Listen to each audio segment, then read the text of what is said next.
বাংলাদেশের ক্ষমতাচ্যুত সাবেক প্রধানমন্ত্রী শেখ হাসিনার ছেলে সজীব ওয়াজেদ জয় বলেছেন, পূর্বাচল নিউ টাউন প্রকল্পে জমি বরাদ্দ নিয়ে আমার পরিবারের বিরুদ্ধে দুর্নীতি দমন কমিশনের দুদক মামলাগুলো একেবারেই ভিত্তিহীন, পুরোপুরি রাজনৈতিক উদ্দেশ্য প্রণোদিত এবং অপপ্রচারের অংশ।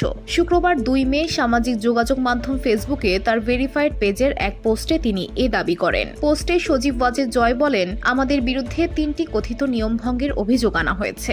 1, আমরা নাকি নির্ধারিত ফরমে আবেদন করিনি। 2, আমাদের নামে রাজউকের আওতায় জমি থাকার পরও বরাদ্দ দেওয়া হয়েছে। 3, আবেদনকারীদের তালিকায় নাকি আমাদের নাম ছিল না। সরকার চাইলে জমি বরাদ্দ দিতে পারে জানিয়ে তিনি বলেন, 1969 সালে রাজউক জমি বরাদ্দ বিধিমালার 13 ক ধারা অনুযায়ী যেখানে স্পষ্টভাবে বলা আছে, সরকার চাইলে বিশেষ অবদানের জন্য, যেমন সরকারি দায়িত্ব, জনসেবা বা জাতীয় গুরুত্বপূর্ণ ক্ষেত্রে অবদান রাখা ব্যক্তিদের জমি বরাদ্দ দিতে পারে।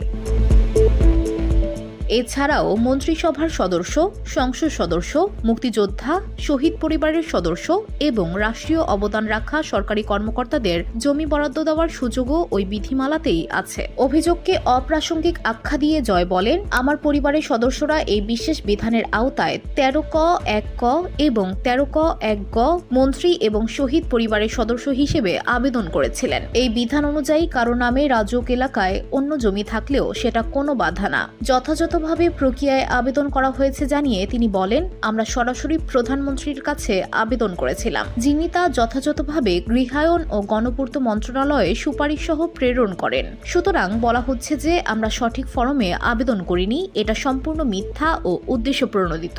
এরপর গৃহায়ন মন্ত্রণালয় বিধি অনুযায়ী ইলেকশন অব বিজনেস 1996 আবেদনগুলো অনুমোদন করে এবং রাজউককে প্রয়োজনীয় ব্যবস্থা নিতে বলে। রাজউক তা বরাদ্দ কমিটির সামনে উপস্থাপন করে এবং নিয়ম অনুযায়ী বরাদ্দ অনুমোদন করা হয়। বসুন্ধরা, উত্তরা, বনশ্রী, কুড়িল ও বাড্ডা সহ রাজধানীর বিভিন্ন স্থানে অভিজাত ও অত্যাধুনিক মানের ফ্ল্যাট কেনার এক নির্ভরযোগ্য প্রতিষ্ঠান প্লেজেন্ট প্রপার্টিজ লিমিটেড। তাই আপনার স্বপ্নের আবাসনের জন্য আজই যোগাযোগ করুন। Pleasant properties limited, where destiny matches eventually.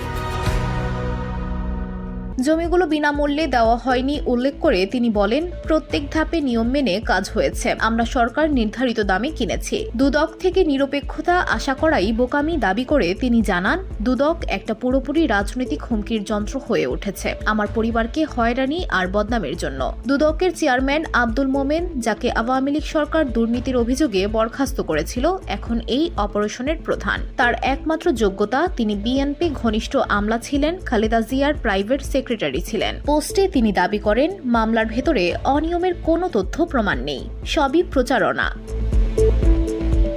VOD Bangla news desk.